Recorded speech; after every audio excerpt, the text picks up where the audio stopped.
È un 56enne originario della provincia di Belluno, Enrico Soraru, uscito dal carcere a settembre, l'uomo arrestato da polizia e carabinieri per la violenta esplosione di domenica sera davanti all'ingresso del supermercato PAM di via Zorzetto. Di fatto, senza fissa dimora, è stato fermato per il timore che lasciasse l'Italia, avendo dei parenti in Inghilterra. Pesanti le accuse formulate a suo carico.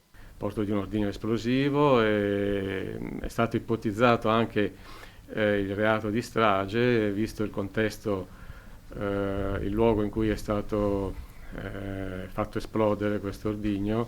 Ed è proprio la pericolosità dell'ordigno, fatto esplodere a distanza alle 9 di sera, a rendere particolarmente grave l'episodio.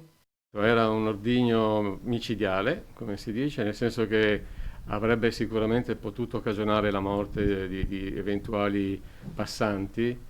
È un ordigno molto ad alto potenziale, concepito proprio per uccidere. Non un ordigno rudimentale che poteva fabbricare da sé, secondo gli inquirenti, ma qualcosa di più elaborato su cui le indagini stanno proseguendo per capire come Soraru se lo sia procurato. Solo per un puro caso, a quell'ora nessuno passava di lì. L'obiettivo era danneggiare il supermercato.